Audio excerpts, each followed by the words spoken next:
Somewhere right now, in a lab you'll never see, is a man sitting with wires taped to his scalp.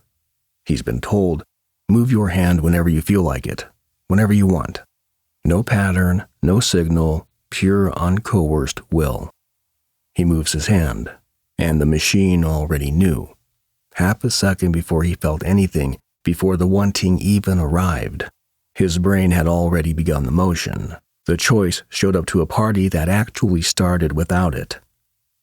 Sit with that, not as a fact, as a feeling, because somewhere right now you're also about to do something you'll swear was your idea. What if it already happened? This is the Void Experiment, and tonight we're not talking about free will. We're going to try to catch it in the act of lying to you. Here's the part that should actually disturb you. It's not that the machine is wrong, it's that the man is wrong, and he'll never know it from the inside. He'll always feel like the author. He'll never feel like the reader. Not that you don't choose, that you can't tell the difference between choosing and finding out you already chose. Now, hold on to that. There's a scene, a man with integrity, the kind who spent his whole life making careful, principled choices, sits down next to a killer.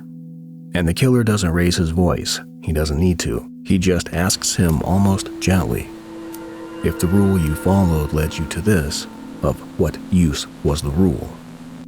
That's a worse question than the lab. The lab just says the choice happens before you feel it, a problem of timing. This is colder. This says it doesn't matter when you felt it or how careful the reasoning was, or how much of yourself you put into it. You could weigh every option with your whole soul and still end up in the same chair, across from the same gun, as the man who never weighed anything at all. If the door was always going to be this door, what were you doing all that time you thought you were choosing? Hold that. We're going to answer it before the hour's up. Here's a picture. Somewhere outside of time as you experience it, there's a ledger. Consciousness is what's real, what's actually happening. It doesn't need anyone watching to exist. But nothing becomes a fact, nothing becomes permanent until something witnesses it. That's Entropy's job, not the author, not the hand doing the writing. The witness, the thing that turns happening into happened. You are the one place in the entire universe where the ledger has to slow down and read itself out loud before it turns the page. That half-second gap in the lab isn't a glitch. It's the sound of the pen moving after the ink already hit the paper.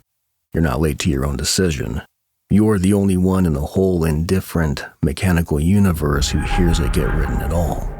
Everything else, stars, stones, dying batteries, collapsing suns, entropy just moves through them, silent, no audience.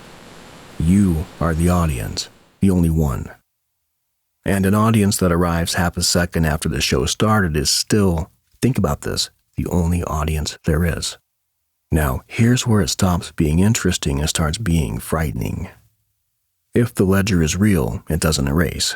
Every choice you've ever made, every door, every vigil, every night you sat with someone in the dark because you couldn't leave, that's not a memory. That's not a story you tell yourself after the fact. That's a page in a book that's already bound, already shelved, already permanent, before you even knew it was being written. Regret isn't wishing you'd chosen differently. Regret is standing in front of a locked archive, knowing the page exists, knowing you'll never get back in to change a single word. And somewhere in that archive, there's a page with your name on it that hasn't been read yet. Not by you, not by anyone. Not yet. So why divine? Why sit with cards, oil, a candle, a name whispered into the dark if the book's already written? Because every diviner in every tradition is making the same reckless bet that somewhere, for one page, the ink is still wet. That you can still get to the archive a half second before the lab machine does. Not to change what's written, maybe you can't, but to be in the room when it happens instead of finding out after. That's not superstition. That's the oldest act of defiance there is, refusing to only ever be the reader. Which finally answers the man in the chair across from the gun. If the rule you followed led you to this, of what use was the rule? Here's the answer. The rule was never going to change the room you ended up in. Maybe the door really was always the same door, but the ledger was never recording the door. It was recording the walk toward it, every weighed second, every inherited fear, every quiet refusal or acceptance of your own life, all of it permanent, all of it unrepeatable. Even when the two men ended up in the exact same chair, you don't get to choose the room. You get to choose what gets written on the way there. That's the whole of it. That's all free will was ever going to be. Go back to the room with the two doors. You already know now. Your hand was moving before you decided. The ledger already has a page with your name on it for tonight, for this exact moment. And it's already written, whether you feel like you're choosing or not. So here's the only real question left. When you reach for the door, which one will you tell yourself you chose? This has been the Void Experiment. The ledger's already open.